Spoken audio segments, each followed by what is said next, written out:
Hello, everyone, and good afternoon, and welcome to our online interview with Reverend Richard Coles. This event is part of our annual Book Week programme, which is delivered by Libraries NI in partnership with the BBC. The programme will run until Sunday, and there are still many interesting events planned. I just want to mention our last streamed event this week, which takes place in Chichester Library tomorrow evening. Local authors Bernie McGill and Wendy Erskine will be discussing the short story genre with Guardian critic John Self. More information can be found on our website and through BBC channels. So we're delighted to have the Reverend Richard Coles join us this afternoon. Reverend Richard Coles is known to most of us for his time in the church, and also more recently for his media contributions on radio and television. Some of us may also remember his previous career as a pop star in the 1980s. He has also published a number of books and recently turned to fiction writing with his clerical mystery, Murder Before Evensong.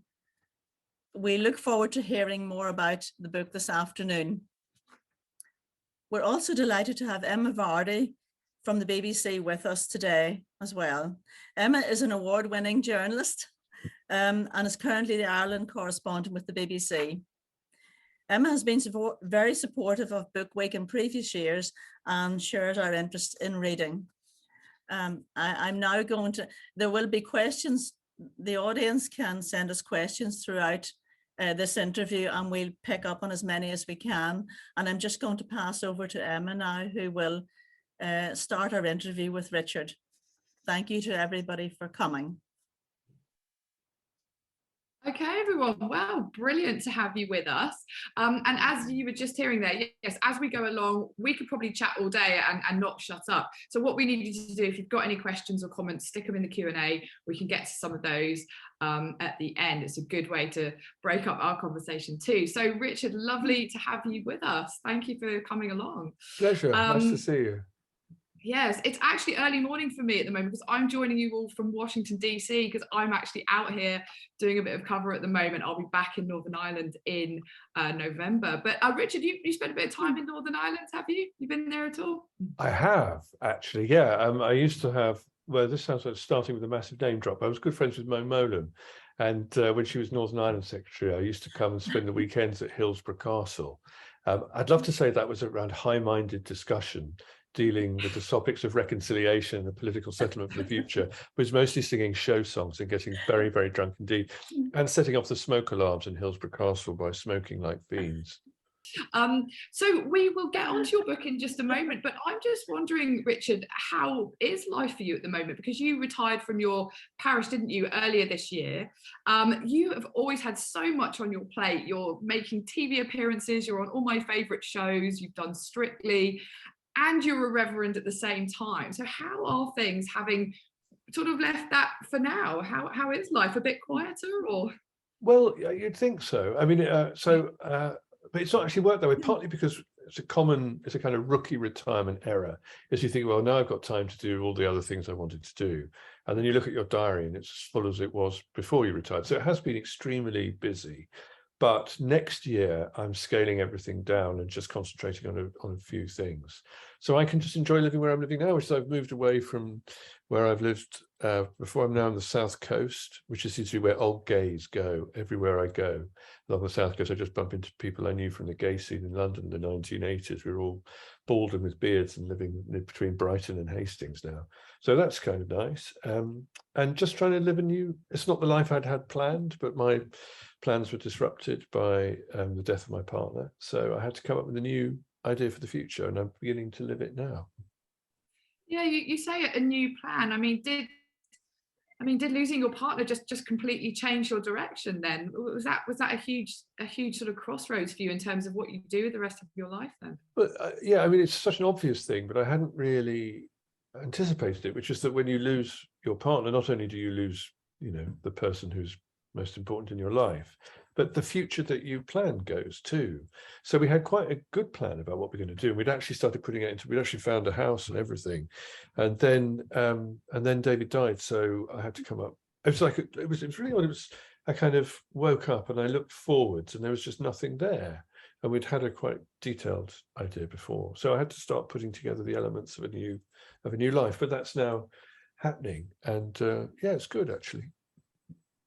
I'm so sorry. And Thank you. you know, that from the bits and pieces I've read, the way you know, if you talk about grief and you express it, and that idea that losing somebody, they take the future with them. That quote really stuck with me when I saw that. I thought, yeah, that's a really good way of putting it. And you have to find a new way of carrying on. Well, let's talk about your book then, because that's a new avenue for you, isn't it? You've written other books before, but this is a bit of fiction. It's a bit of a murder mystery. What made you want to put pen to paper then and write a novel? Well, as someone has said that my non-fiction, particularly when it's memoir, reads like most other people's fiction, so perhaps it's not such a big a jump as you might think. But it is a huge jump, of course. I mean, I love writing. I've always written, and I suppose perhaps the time came when I thought I'd like to make a foray into crime writing, because I've always loved crime fiction. The first proper book I ever got, my grandfather gave it to me when I was 8 years old, was the complete Sherlock Holmes short stories. So I've always been fascinated by this idea of a world suddenly in disarray being fixed by a mysterious figure who's not quite one thing or the other, and who does peculiar things and has strange ways about him, but nonetheless has this extraordinary power to see the truth in complex confusion. So that's always been good for me. And it's interesting, I've been looking at quite a lot of the fiction. There was a lot of murder fiction, crime fiction published in the late 1930s. The British Library, wonderful institution, is republishing a lot of that stuff at the moment. And I'm just very struck by the similarities between the two. I mean, you get this sense reading the fiction then that the people were looking forward to a rather uncertain period of their history. And I wonder if that's anticipating or it's expressing anxiety about the state of the world and its remedies. And I wonder if we perhaps are doing the same now. I think what crime fiction does is address anxieties about ourselves and the state of the world. Of course, I mean, true crime has become a huge genre for people, hasn't it? At the moment, I think we're sort of morbidly fascinated with crime and murder in all sorts of ways. Goodness knows what that says about us. But look, I've actually been reading the book since I've been out here in Washington, DC. I've been about a third or so through, so no plot spoilers. But for anyone listening who kind of hasn't read your book yet, Murder Before Evensong, it's set in this sort of very cozy parish. Daniel is the rector, and he one day on a Sunday tells everybody that there's this plan to install a lavatory in church, and that creates these dividing lines, doesn't it? That's where the politics and all sorts of hidden things come in. So if that's the scene set for us, how much, I suppose, did you draw from your own experiences?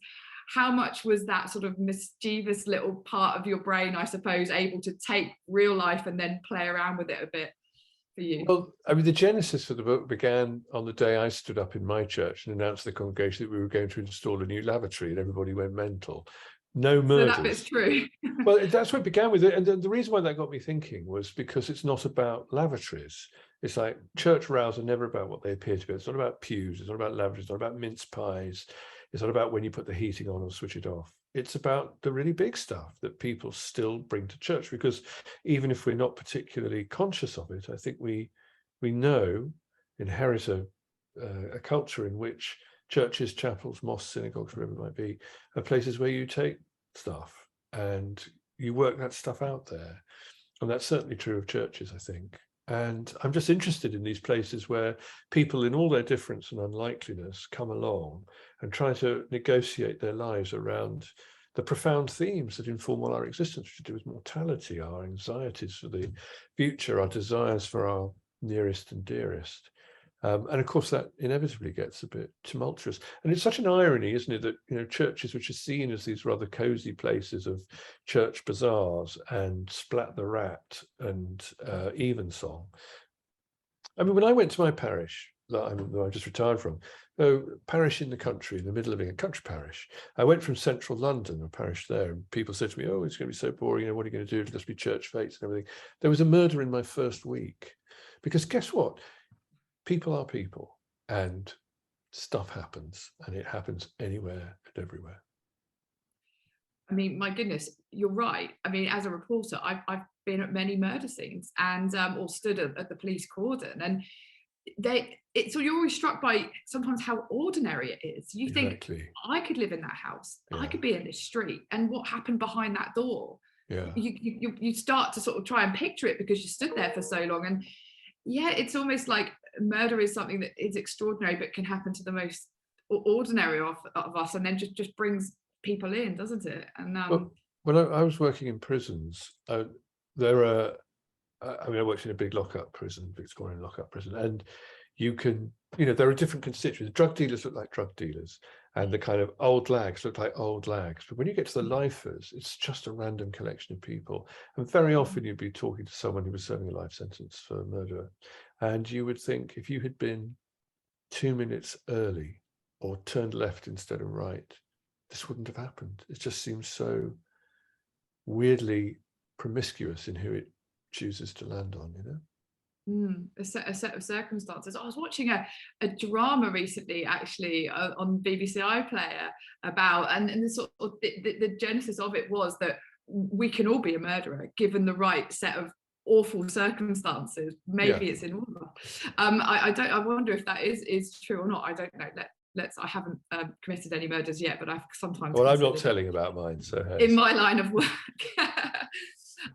It's fascinating the work you've done in prisons, particularly. I mean, my goodness, talking to people who are there for life. I mean, gosh, what did people ask you? What sort of guidance were people looking for whose life is set? I mean, people who are maybe never coming out of prison. Well, most of the conversations you have in prison are pragmatic conversations about accessing stuff. They're very tough places to work in. There's a huge prison population. There's stuff to the ginnels, and also there aren't enough prison officers to do all the stuff that needs to be done. So often chaplaincy involves just trying to get people to connect with the things they need to connect with. Occasionally, as you build a relationship with an inmate or resident, as we say in some prisons now, then stuff will begin to surface. But most of prison is getting through the day, the week, the year, the length of your sentence in sometimes very difficult circumstances. I mean, gosh, you have so much to draw on for this book, and it's not going to be the last, is it? You're going to write a series of crime novels, is that right? What's the plan? Well, I've finished the second book and I'm on the third book, and I have plans for 94 other books, so we'll see how that goes. 94. Well, we'll see. So no, I mean, I've liked the idea of looking at the way character develops beyond the limits of the book, if you see what I mean. So I've got some plans for some of the characters. And also the other rather gratifying thing is that, I mean, it's my first go at fiction, so I don't really know what I'm doing. You learn as you go along, or you hope you do. But one of the things that happened is that the characters begin to start pushing the narrative in a different direction, sometimes the opposite direction from the one you thought. And there are characters who you might have conceived of as having a minor part to play start to do more, really. So, and that takes a bit of time for all that to work out. So I'm enjoying that very much. So it sounds like you create the characters and then they start sort of controlling you a bit, do they? Well, it's one of the, I think first you start creating plot, and then after a while I felt like a lion tamer, and I was surrounded by all these lions, and they weren't responding to my commands, and I had to try and get them into shape, because there's a difference between reading fiction and writing fiction. That's one of my takeaways from the whole process. But I say I enjoy it. Actually, a lot of the time it feels like getting blood out of a stone, but I'm fascinated by the process. And I'm really interested in how one of the reasons I write crime fiction, I think, is because I'm interested in the long-term effects of trauma. One of the things that happens a lot to you in ministry, certainly in prisons, and very often in end-of-life ministry, is people will reveal stuff to you about traumatic experience that they have suffered and sometimes inflicted. And there's been a 30, 40-year bake for them, for that all of a sudden to become available to the sort of discussion that they want to have. And I'm just very interested in how people do that. What are the long-term effects of trauma? And one of the reasons why the book is set in 1988 was I was looking at people who were 40 years after the end of the last World War. And a lot of my ministry has been involved with people who were the last to fight in the Second World War and what that did to them. And I find that very compelling and interesting. And I think it's really hugely... I was thinking we were talking about political culture the other day and about the sort of lack of hinterland that people often complain about in our present political generation, or a sort of lack of grain and character. And I don't know about that, I'm not qualified to speak to it, but I do think that there's a difference between the generations that served in the war. And so when I grew up, there were people, you know, fighting, arguing trenchantly and vividly for very different beliefs, but they'd all been through that experience of the war. And I wonder if that created a different culture. I don't know. And I mean, we're so encouraged to talk about everything now, aren't we? And get it out there, and talk about whether it's mental health issues or anxiety or whatever sort of label you want to put on it. But once upon a time, that was absolutely just not encouraged, was it? But I think we talk too readily about things, and I sometimes think we skim the surface and think we've done enough. Actually, a lot of experience just doesn't make itself available to you that way. I mean, the formative experience of my adult life was the AIDS crisis, which was absolutely devastating. And it was 30 years before I could really talk about that with people who'd been through the same thing. And it was simply because it was so painful and so awful that just to get through it, you did what you had to do. And that often meant not looking at stuff. And I think often, you can easily be a bit too glib about talking about traumatic. I'm conscious I'm talking to people who live in a part of the world where traumatic experience is more commonly known to generations than in lots of other places. And I wonder if there's a similar experience there, that it takes a long time sometimes for that stuff to really become available to our exploration. I think a lot of the time it doesn't. And you found that people, just before they died, that was a moment that they were able to speak about something that maybe it's just sort of been pushed to the back of their minds for many, many years. I think a lot of people wanted to leave it behind. So I remember one guy who was a deathbed, he was a lovely man, and lived a very quiet and peaceful life, close family. And he had been a medic in Burma or the Philippines, I can't remember, somewhere in the Pacific theatre of war. He was 18 years old, and his job had been to sort of get people onto Dakotas and keep them alive and fly them to hospitals in Australia, I think it was, all the time being shot at by Japanese fighters. And he was taken prisoner, and he was in a prison camp in the Philippines and then in mainland Japan, and suffered, unimaginable things, and never talked to me. I mean, so he told me about it. And after he died, I was talking to his sons, and I said, do you want to talk about this stuff? And they said, we never spoke about it. And so often, it's almost a truism, isn't it? But I think it's because people just didn't want to bring it with them into their life after the war. But of course they did, because it was their experience, and you can't disentangle yourself from your experience so readily, I think. In your book, when you're finding your characters and getting sort of inspiration from your life's work, are there any members of past congregations who have found their way into your book, and do any of them recognize themselves and say, hang on a second? No, I mean, it's just simply the real reason is that my parishioners would not tokens for my narrative amusement. See what I mean? So I wouldn't do that, because that would be a betrayal, I think. Occasionally there are walk-ons, but there's one character, I borrowed the physical appearance of a parishioner, and then as I wrote on, I realized that things were not going to end so well for this person, but I'd already told him that he was going to be in the book, and then I realized I was going to have to tell him that it didn't work out so well for him. So that was a bit tricky. But there's one character in it who's sort of taken from life, and that's Audrey, who is Daniel's mother. Daniel is the rector of Champton, and he lives with his mother, and anyone who knew my mother might see a passing resemblance. Oh, right, okay. And are you missing anything about your congregations, or about being a full-time vicar? Yeah, I mean, consciously what I miss is being part of the continuing story of Findon. So, I baptized the kids, I married the parents, I buried the grandparents, I was at the school, I was at the cricket club, I was at the panto. I knew everybody, and I loved being part of it, and I miss that. And what surprised me a bit is, and I'm discovering every day, is you're defined by your role. And now I'm not in the role. Bits of me are all of a sudden wondering who I am, actually. And where I live now, I mean, there's a perfectly good vicar here, David, who does a great job. And And I have to sort of de-vicarize myself. Like I can't walk around smiling at people in a vicarish way. It just looks really weird if you're not the vicar doing that. It looks quite sinister. So I've had to sort of try not to do that. I liked the way the role automated so much of your daily interactions, which freed you up to deal with the really important stuff, you know? So if you're a vicar, if you're a dog collar, no one ever asks you who you are or what you're doing there. You know, that's all, it's a passepartout in that sense. You have the uniform. Yeah, and know also the job description. you don't have to explain yourself, and you don't have to say why you're there. So that's interesting. You just get to the heart of things. And do you find that people are still coming to you for guidance? That actually you're retired from that, but you're not really, because people will still see you that way. Well, it's other clergy actually. So quite independently, a number of clergy have got in touch with me and said, "Could I come and talk to you?"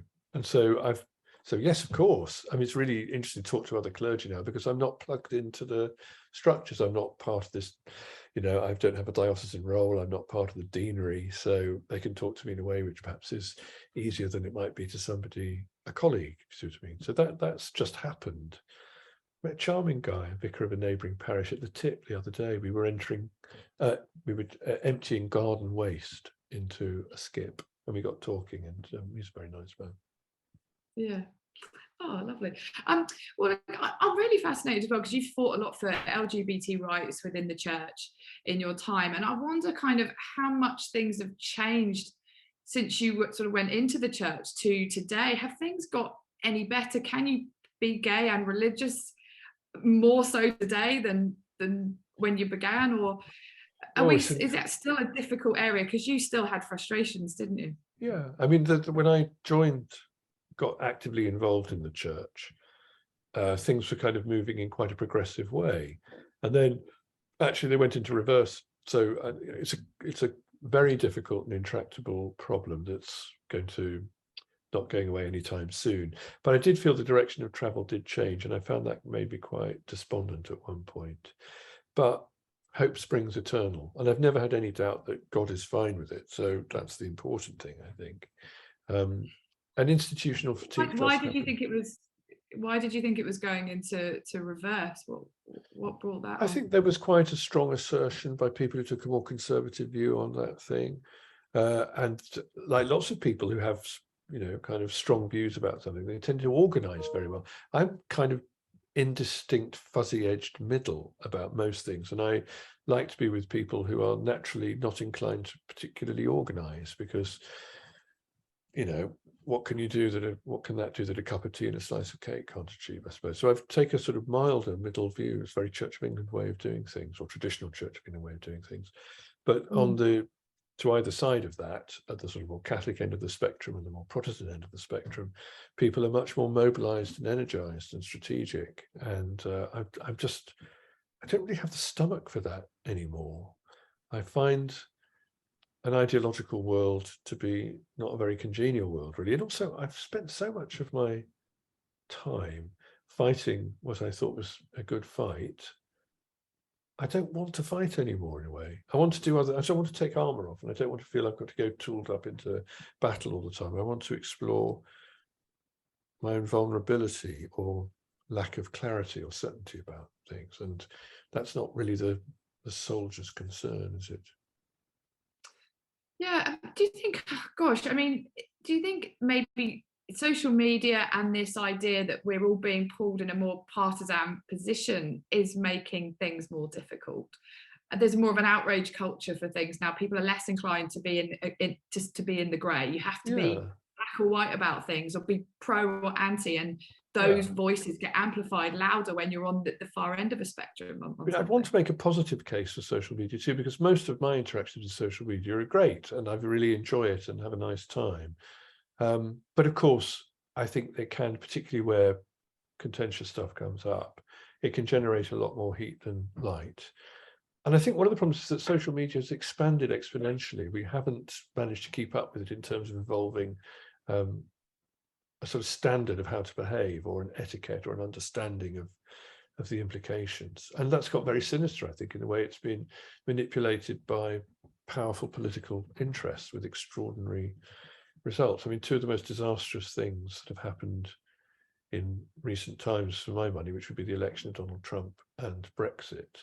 I don't think either of those would have happened if it hadn't been for the rather strategic and cynical manipulation of people through social media. But I can say that now.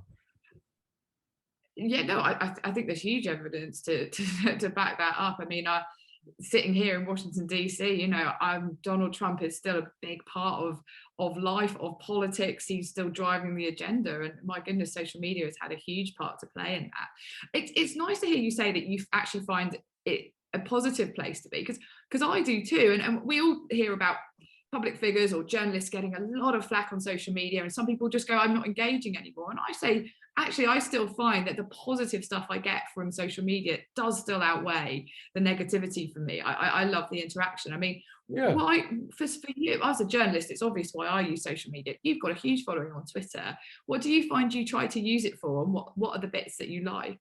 Researching fiction, obviously. So if ever I want to know what a fireman might have worn in Peterborough in 1989, I know I'm only a tweet away from finding out. So that's really good. So that's good. I mean, that's a kind of facetious reason. I think mostly it's just, I like the kind of chance encounters you have with people in real life as well, on the bus or at the market, or whatever it might be. And there's things that people say, and also I'm interested in, I don't know, what's happening in the street or something you overhear in a shop. That's the kind of stuff. I like the sort of everyday prose of life rather than poetry. Sometimes I like a bit of poetry once in a while. The thing I like about social media as well is that you can access people directly who you might not easily. I have a bit of an enthusiasm for K-pop, and I sort of tweeted once how much I liked a particular song.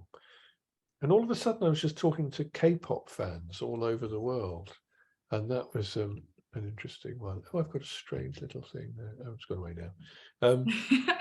Yeah, no, I know you're right. You can. It's like almost having everybody's mobile phone number, and you can almost you're almost just texting with people. Effectively, that's what it is. You can get a message directly to people, and they may or may not see it, and may or may not respond. Yeah. And I think there's people on there that make me laugh. There are completely random people who can make a really astute observation about something, and you go, that's brilliant, that's really, really insightful. And you can take, and I find that you can actually scan and filter out the nonsense pretty quickly, I think it's when you do get, there's an interesting thing you can do, Emma, which is often when I started out and people would sometimes be hostile, I would just be kind of disarmingly nice back.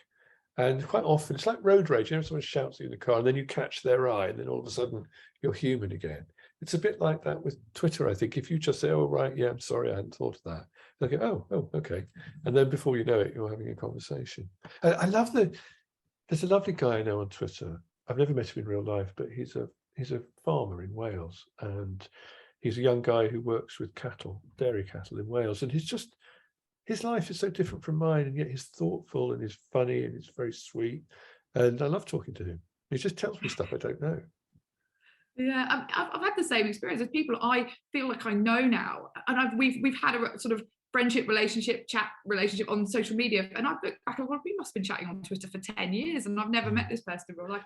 So it's happened to me too. But I'm interested in how you do deal with any hostilities, though, on the other end of things. Do you just ignore it, or like you say, you try and catch their eye and maybe respond as a human? And there are certain things I would. So, for example, if there is a sort of organized protest around a particular thing, like the monarchy or something like that, I just don't go there, because so if people shout at me on that one, I would tend to just mute it, I think, because there's no point. There's no one's interested in having a discussion. It's simply a pile-in. So I won't do that. Sometimes if people say something, anyone who says something interesting or funny or counterintuitive, I'll try and engage with. If I see, but so because I have quite a lot of people following me, I can't keep up with everyone. Of course I can't. So I sort of I try not to just reply to people I know, although obviously do that. I try to just do random replies to people, but just by flicking through and stopping on one randomly and seeing what.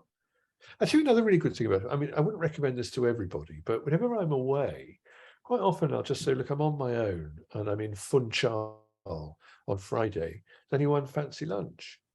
And I've always had a great time Wow. doing that. I just meet really nice people and spend the day with people. And I was in Tenerife recently, and I just tweeted ahead and met this really nice family, and we went and had a lovely day together. It was great. That's such a good idea and a lovely idea, because most people I think these days would be too fearful. They'd say, "Oh, you're crazy. You're going to be a psychopath." if Well, you I do would that. I would say be advised actually about that. So I wouldn't recommend this as a thing, but it's always been. I think the other thing you get with the more you use social media, the more you develop a sense of where you might be careful, right? I hope so. Yeah, I've never had the thing I of. agree. I once got. It was London 2012, and I was watching on Super Saturday, and Mo Farah won. There was at 10,000 meters, I can't remember, and he got a gold medal. And I said that I was crying at the sight of a Black Briton winning. Da da da da da. And somebody thought that I meant I was crying because I didn't like the idea of a Black Briton, and he started a campaign against it. I was like, no, you completely misunderstood what I said. And that's the thing with Twitter, isn't it? You often don't. Unintentionally, you'll say something that just falls on someone's ear in a way that you hadn't anticipated.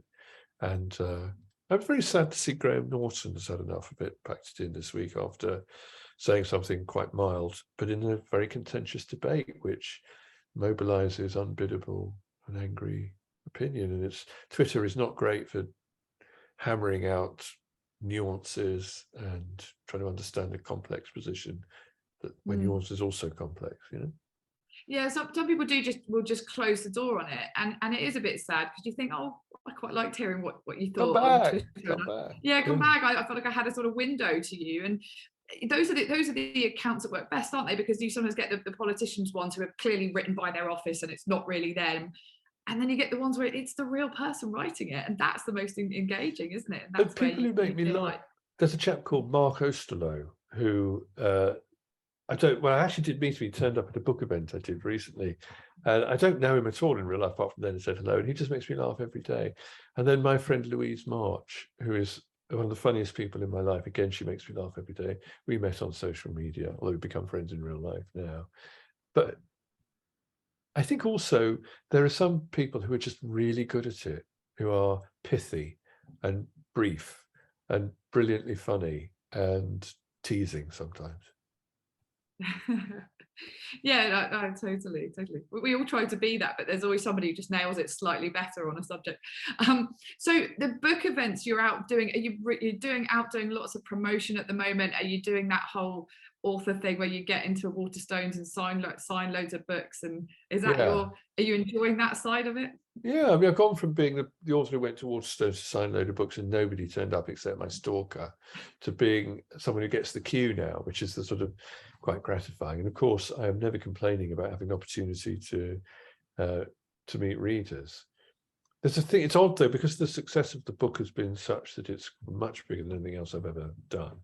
So I've got a treat next week. I've got to go to the warehouse in Didcot in the Midlands and sign in a day 5,000 copies of the book for the Christmas edition, which is a lot of signing actually. But the minute I start feeling a bit whiny about it, I just think how few authors get that lucky, really.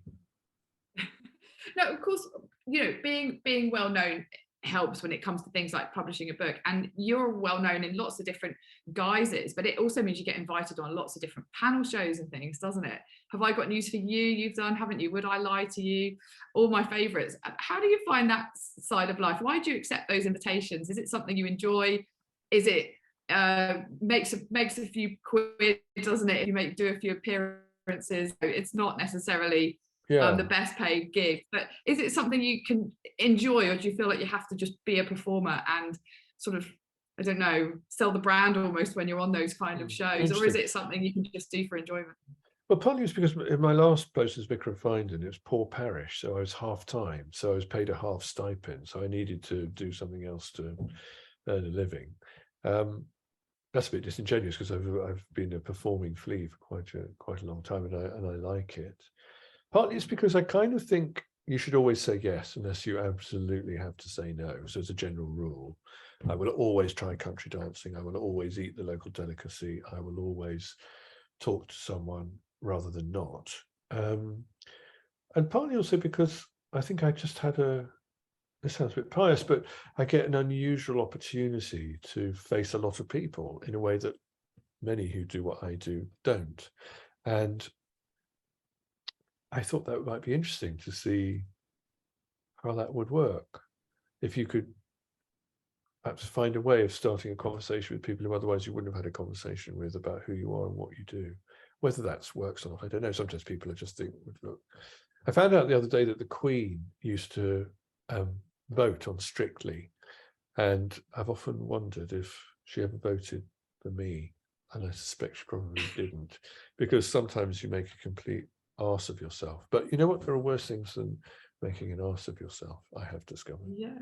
What are your memories from doing Strictly? Was it terrifying? No, it was fantastic. I absolutely loved it. I mean, what I hadn't realized was that I couldn't dance. So I thought I probably could, in fact, and that in no time at all I would be like Justin Timberlake, but it was not the case. So I discovered, along with 10 million other people live, that I couldn't dance. But I didn't mind because I was having such a nice time. It was so much fun, and the people were lovely. And the thing I liked most of all about it was that everyone who works on the show is the best at what they do. So you've got the best camera operators, you've got the best hair and makeup, you've got the best spray tan team. I think it is probably the only spray tan team, but they're really, really good. And Dave Arch in the band, and the pros were just great. And I was so dazzled by how marvelous people were that I loved all that.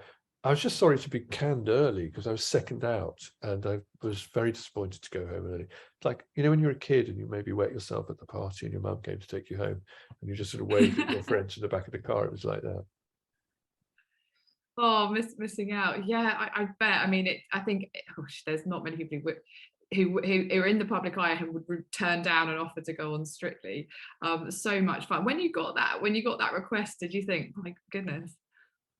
Well, I remember thinking, so it was all done a bit sort of hush. So I had to go and have a meeting with some people about a BBC Light Entertainment documentary. And when I got there, they said, oh, they were from Strictly, and they said, oh, well, this will be wonder if you'd like to be a contestant. You'll need to think about it. And I thought about it for about a nanosecond, and then, no, I'd love to. And then you have to sit on that knowledge for months. So I was sort of hired in March. And then I think you have the announcement in August. But when the announcement was made, which is a big deal, so you're on the one show and they have it's all in the papers and everything. But it coincided with my free colonoscopy at Kettering General Hospital. So I went along for that instead. And it was all very, it's a colonoscopy, right? And when the procedure was underway, there was a doctor and two nurses. And there was a TV monitor turned to face the wall. They said, do you want to watch this? Because we can show you on the monitor. So they turned it round and both went. Oh, brilliant. Is there any shows you turned down? Would you do I'm a Celebrity, Get Me Out of It? I didn't. So I was asked. Well, I was asked if I would like to do that, and I did, and I said probably not now. And Celebrity Big Brother, probably not now. I wouldn't mind doing the jungle one. I don't mind about the spiders. A friend of mine had done it, and they say the worst thing is the hunger, that you're hungry all the time, because even if you win lots of stars, you still never eat enough. And it really tortures that the crew, who are sometimes standing 20 feet away, are all eating bacon sandwiches and stuff in the morning, and you're crazy with hunger. That's the hard thing. Oh gosh, yeah. For me, it would be the spiders. But I don't mind creepy crawlers. I'm fine with that. Oh gosh, I wish I was, because it's just the bane of my life is finding that I'm alone in the house with me and just a massive spider, and I'm gonna have to deal with it myself. Yeah, I've had a few spider funerals in my place, I'm afraid to say. So do you think you're gonna go back to vicariing? Are you gonna be a full-time reverend again? Is it? No, that's you're done with that now, are you? I don't want to be, partly because I couldn't think of I can't imagine a parish I would like more than the parish I was in. So I don't want to do something that wouldn't be as much fun, if you see what I mean. And also, I'm a bit knackered. I don't want to have to do all the things that you have to do as a vicar. It's a very onerous job, actually. And I can be a bit more selective about what I do now. So I'm going to do a bit of prison ministry with a bit of luck. Well, I'm in we have a 6-month period after you retire when you don't do anything, just so you can kind of decompress. I'm just coming to the end of that now. But I think I'll probably help out the parish down the road, and I'll probably do a bit of prison ministry if I can, if they want me to do that. But I don't want to be in charge of anything ever again. I mean, do you feel that having all those years of being with people in these huge moments, do you carry a lot of that with you? Because it's difficult to just leave at the door, isn't it? Well, it changes you. I mean, the thing, if someone hands you their burden, the job is for us to just hand it on, if you see what I mean. So it goes there. And that's easy to say, but of course you are affected by what happens. And sometimes there's a necessary detachment, of course, because you have to do what you have to do. But there are moments, not always when you see them coming, where you are sort of, I remember doing a funeral once from my first parish, and it was a woman who died in her 50s, breast cancer, and she'd worked on the checkouts at Asda, and she was obviously, I didn't know her, but she's obviously a really nice woman, and her sons were lovely. And then when we got to the funeral, was at the Creme, all the Asda ladies in their fleeces formed a guard of honour, and it was so touching that it just got to me, disarmed me, and I had to sort of take a moment. Most of the time, you're conscious that your job is to look like the one person who knows what they're doing, you know. Yeah, because everybody's relying on you. That's such a lovely image of the Asda ladies. Sweet, yeah. And like you say, when you're taking on people's burdens and you're sending it that way, but like when that's the case, who do you go to? Who do you go and speak to? Well, I spent 2 years living in a monastery, and one of the monks there, who was a lovely man, he was my spiritual director, and so I would go and see him. But he rather thoughtlessly died a year ago. So I'm sort of without a spiritual director at the moment. But people come to me for that, so I'm sort of a dispenser rather than a receiver. Although whenever you dispense, you also receive when I think about it. I tend to find now I'm no longer in post. I find it's other stuff has become my preoccupation now, and it's to do with my own life and my own strengths and weaknesses and my own joys and regrets and my own relationships, really. So I now live in a community of people, and the very close friends of mine live here. We've known each other all for a long time. So I'm kind of rediscovering myself. It sounds ridiculous, but I think I'm rediscovering myself as a civilian. And part of that is about the continual trying to live my life without David in. And that's that takes forever, actually. Yeah, just wow, day by day. And yeah, how are you finding that? Because you wrote a book about grief, didn't you? And how is that path for you? Everybody talks about the only thing that sort of helps a bit is time. Where are you on that journey now? Because how long has it been now? It was 2019. It was just before David. Christmas 2019. So I'm coming up to my 3rd year. I remember someone telling me when he first started, said, and they're very useful, as what do I call it? Widowcraft, which was talking to other widows who would tell you stuff. I don't want anyone to tell me what it's like, because it's different for everyone. I wanted people to tell me what it had been like for them and to kind of walk alongside me for a bit. So that's been good. And one of the first ones said that it was 5 years before she was able to even think straight. And I think that's probably about right, perhaps. I don't know, different for everyone. You just, every day is another 24 hours of him not being around. So I get 24 hours worth of getting used to it more, if you see what I mean. I do have bad days, actually. I had one last week. I don't know why. Change of season, perhaps. I found in retirement that there's an hour between 3 and 4 in the afternoon where I get regret sometimes comes knocking on the door, or sadness or something. But it goes, I have a cronut, which is a new thing I've discovered, which is a donut made out of croissants, which is so good. I've got one waiting today, actually. And I'll eat the cronut, and that'll cheer me up. What's your best piece of advice then to anybody who's dealing with grief, who's somewhere along that path?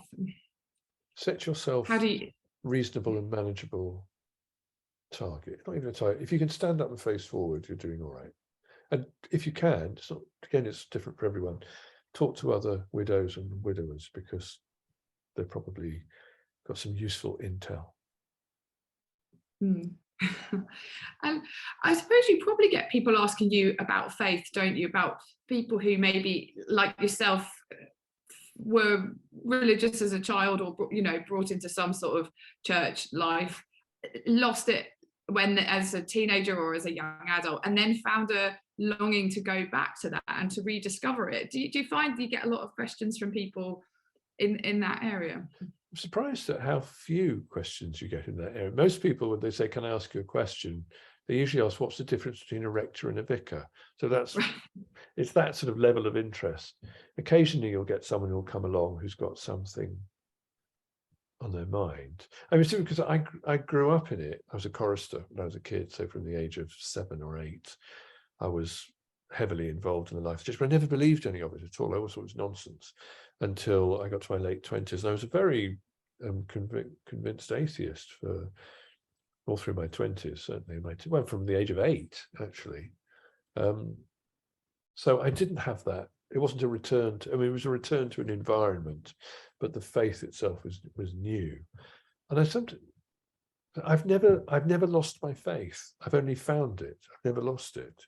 And I sometimes think that's a lack, because maybe a dark night of the soul is a necessary thing. I've never had a dark night of the soul. It's always been pretty steady for me. What do you get from your faith then? If people say, what do you get from it? What does it do for you? Is it a very personal thing for everybody? It's a challenge. It challenges me every day, all the time, and insists that I wake up and get real. It's about getting real, I think, is the main thing. And the challenge of that, because sometimes we want to lapse into comforting illusion. I mean, it might sound ironic coming from someone trying to live in faith, which lots of people would think was exactly a lapse into comforting illusions, but there's nothing really comforting in it at all. As Herbert McCabe, who's a great theologian, I think, said, what is, look at the cross, and what is the message? If you don't love, you're dead, and if you do love, you'll be killed. I don't think that's something that gives you an easy place to kind of hide out, really. So it's that, and trying to be, I want to try to live in this life like someone who wants to be in heaven in the next life. I want to live in anticipation of heaven if I can.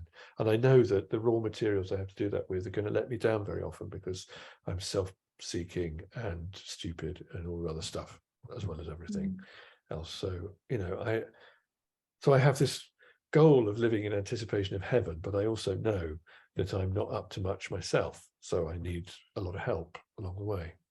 Okay, just back to that idea of that faith gives you a challenge. Does it, I mean, particularly in times of grief, does it bring you comfort? Comfort sounds too small a word for it, I think. I think it gives you hope. But hope is not easy. Hope is often the hardest thing of all, because you have to live to that standard. And it's hard to do that sometimes, because I remember once reading about someone who had been imprisoned both in a German concentration camp in the 1940s and then a Russian gulag as well.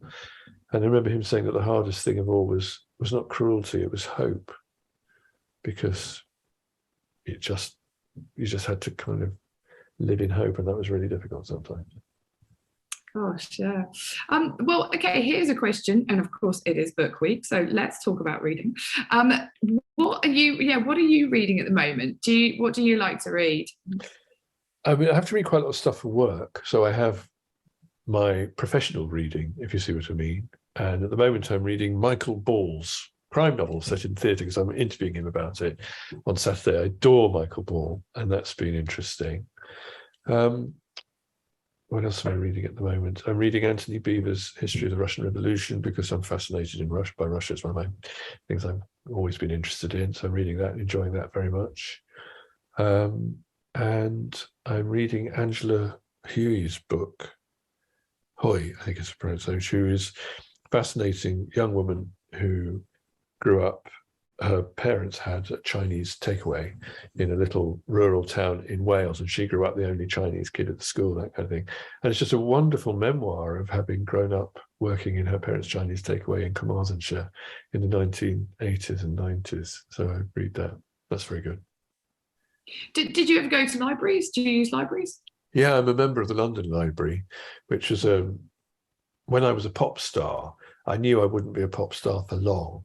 So I made a couple of big investments then because I knew I wouldn't probably have the resources to do it. And one of them was to become a life member of the London Library, which I think is the largest private library in the UK. I'm sure someone will correct me if I'm wrong.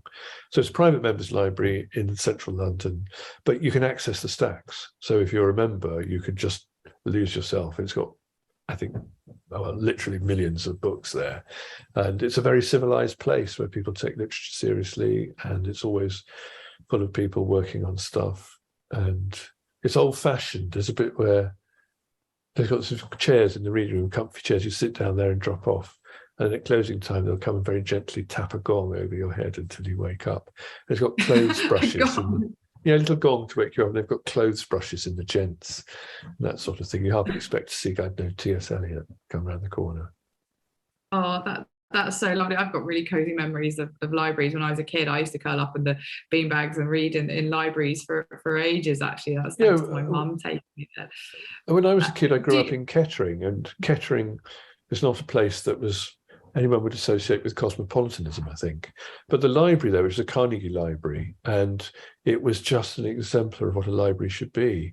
And people would come and give talks, and it was connected to everything cultural that was happening round about. And it was just a place, it was a kind of redoubt of civilized values. And people who didn't have anything could come in and read for nothing, and could just come in and keep warm. And you could access, you could do all kinds of things that you could do with a library. And I just loved it. I still do. Oh, that's so nice. Just being told, if you want to ask a question, you just need to click the Q&A tab along the bottom of the screen. A dialogue box then pops up, and that's how you can write into it there. Another question here, do you get comfort from reading? Comfort. That's interesting. I mean, I do sometimes love to settle down with a good book in the way that you do as a sort of treat, I think. Most of all, what I get from reading, I just like to have my universe expanded, and my horizons stretched, and my expectations challenged, and my assumptions revealed. That's what I like. And also just a lovely turn of phrase, I think. Just something beautifully written. And I mean, gosh, this is, of course I have to ask, do you read the news or do you avoid it? I keep up with the news a lot. I mean, before this session, I just checked into PMQs because I was fascinated to see what that would be looking like today. And it was rowdy. Will there still be a government when I get back to Northern Ireland? I'm wondering. You give Westminster government, that is. We haven't got a government in Northern Ireland at the moment, of course. Yeah, it's funny, isn't it, when you talk about, do we get comfort from reading? I mean,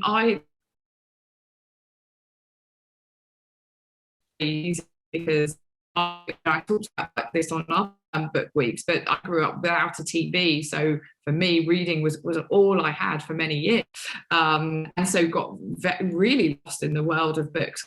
But then I suppose you grow up and there are so many other distractions, it gets harder to read. Do you find making time for reading is easy for you, or you have so many other things on?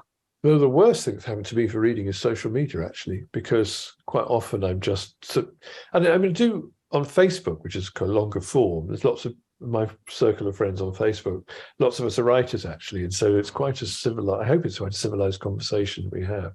But there is something about your eye flickering over a screen which makes you have to work harder to get it to work over a page again, I think. So I try to have set times for reading, last thing at night, and to try to have a patch in the afternoon when I read. I try to read non-fiction and fiction.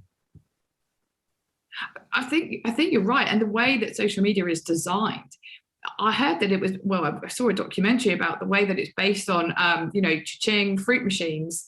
And so when it keeps you coming back to click for more and more and more, and notifications get fed through to you bit by bit rather than all at once, to keep you looking back, and it destroys that intense focus that you might have had at one time. So I'm glad you're feeling that too, because I get that. I blame Twitter. I mean, I love watching TikTok. I'm not on TikTok, but there's a sort of like a Reader's Digest of TikTok on Facebook Reels, and I can click on that and start watching. An hour and a half can go by, and I've just watched people falling off a skateboard or doing a free fall or walking into a lamppost. But it is like sitting on the bus and just watching the world go by from the top deck of the bus, and I love doing that too.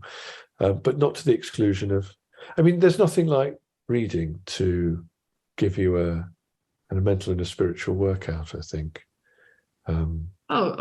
Definitely. I think it helps improve your own communication, your understanding, as you say, your vocabulary.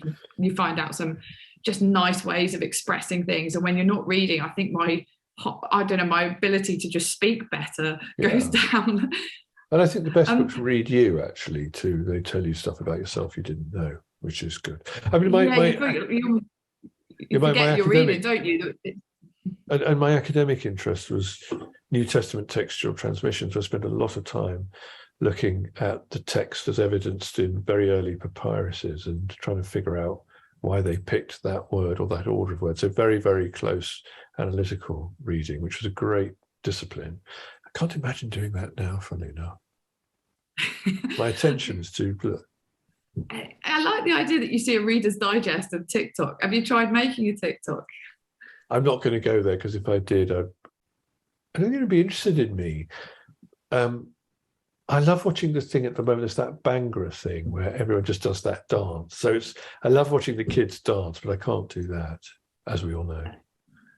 I'd like to see you make a TikTok. I'm gonna challenge you.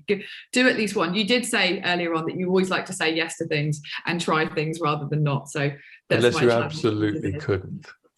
No, anybody can, I'm afraid. That's not an excuse. Some nice comments here. Someone saying, it's from someone anonymous. They say, I admire the Reverend Coles. His openness in talking about his experience of life is an inspiration. Yeah, it's brilliant talking to you. I do think there's a lot in just an hour. There's a lot in there I want to go back and listen to again, because I think you said a few things that really strike a chord and are good advice for life. It's lovely to talk to you. And it's lovely to talk to people in Northern Ireland, which has played a very big part in my life, particularly in the person of Mark Ashton, who a huge influence on my life. He came from Portrush, and I know there's a campaign at the moment to try and get a statue for him, which would be a very interesting thing to do, but he's a very, very remarkable person. Oh, brilliant, brilliant. Well, I think that's bringing us just about to the end of the hour. Usually I have a director in my ear counting down, but I don't have anyone to tell me to shut up today, so I have to do it to myself. But look, it's been lovely having you join us. Thank you so much for virtually joining people here in, I say here in Northern Ireland, well, they're in Northern Ireland and here in Washington. Some great stuff to take away from that. Really lovely to chat to you. We got through a whole range of subjects there. I love these sort of wandering conversations and just seeing where things take us. Well, thank you. It was a pleasure. I really enjoyed it.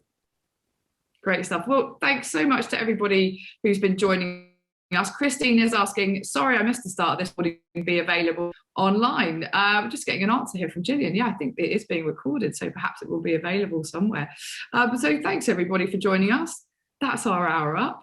I'm about to start work here in Washington, but I'll be back in Northern Ireland at some point. And I hope, Reverend Richard Coles, if you are ever in Northern Ireland, you told us that you wrote tweets and that you offer random strangers out for lunch. So next time you're in Northern Ireland, we expect to see a tweet, and then you'll have a few lunch offers, okay? Well, I'm actually going south. I'm going to Cork to watch the Bars play, because I'm a big Bars fan.